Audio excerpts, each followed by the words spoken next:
I have never once before ground an anvil. So today I got myself something like a little practice to it. Um, as you might have seen, this is not the great 300 kilograms anvil we are forging on.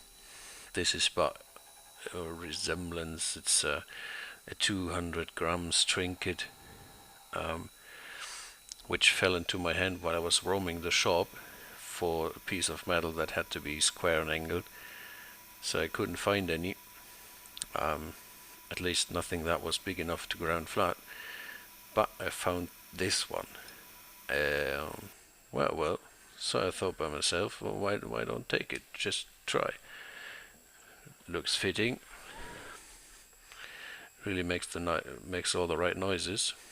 So I ground it flat on every side, and guess what? It's working perfectly.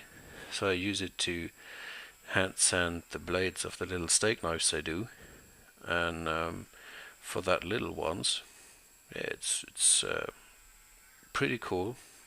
Makes for some really good plunge lines. I think I'll keep it. What do you think?